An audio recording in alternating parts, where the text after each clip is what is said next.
Hello, it's Forrest, and I'm surrounded by plants today. I have an interesting conversation topic, so this is a very interactive video, I hope, in the comment section, because I have been thinking about something, and I just have a lot of questions about it. It is about being transgender in your culture. Different cultures are more accepting, some cultures are more accepting than others about being transgender. And I'll tell you one thing, I'm living in the United States on the West Coast. I've lived in Washington, Oregon, California, all these places. And I've noticed that, being transgender is something I can talk about. It's something I have words for. And it's something where I can look on the internet and I can figure out how to transition and become more how I feel on the outside. No, on how I feel on the inside, on the outside, basically, so I can, have access to hormones and doctors and all these options. Okay, so America, Canada, Australia, New Zealand, some countries in Europe seem to be very open, or at least, seem to have a place for people to go when they are feeling transgender, genderqueer, when they have questions, counselors will really work with them, all these things, So we live in a place of privilege, some of us do, and while others are living in countries like Bulgaria, Brazil, places that start with B, no, just kidding, even parts of Asia, and, are living in places where the culture, the entire country is really anti-homosexual, anti-queer, and oblivious to the trans identity. There's no words for it. There's very little visibility. And gosh, lately I've been corresponding with some people that really have just been opening my mind to this new reality. Well, not this new reality, this reality that's a very familiar, like throughout history and throughout the world. Anyway, people are living in places where there are no words to describe how they feel, except for very long stories, which are hard to tell. But, there's no shortcuts, there's no shortcut words like transgender or transqueer in some languages, doesn't cut it. And just having those words, is a great shortcut when you're trying to explain to people who you are.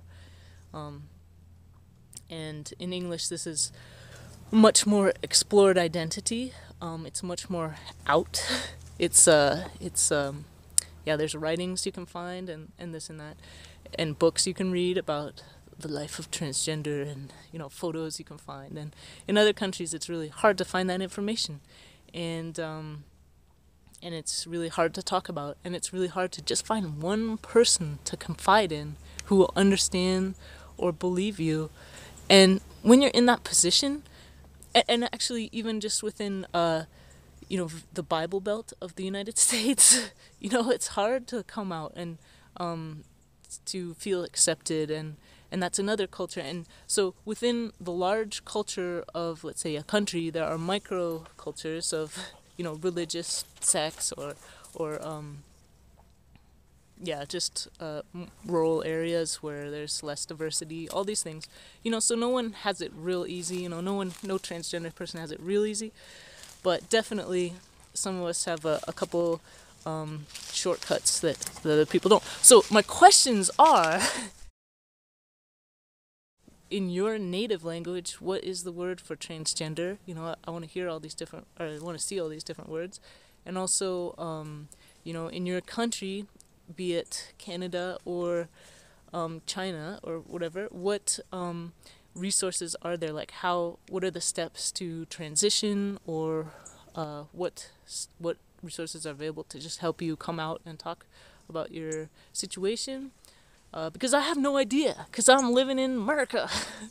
And so I'm real curious about these different options available for people internationally, and so some people obviously have much fewer options, and I want to know what that's like, how because when you have something inside that is your identity or a part of you, no matter where you are or who you are, like, it will be there, it will come to a surface, and there needs to be a way you can live with that. And look at me, I'm not using hormones and I'm alive. So I've found some things I can do and tools I can use, and found some ways to just live, and go through this life with my strange identity. And one thing I use, to make it work is language. I share this with other people right here on YouTube with words, and so that's something that I would say as my advice for people in countries where it's really hard. If there are no words, you make the words. Yeah, if you have any ideas or things you'd like to share about where you're from or what culture you're coming from, even right here in America, share those things, because I think we could learn something from each other. And I always read through all the comments, and sometimes I recommend that you do too, because it's really so amazing what people have to say, and sometimes very inspiring.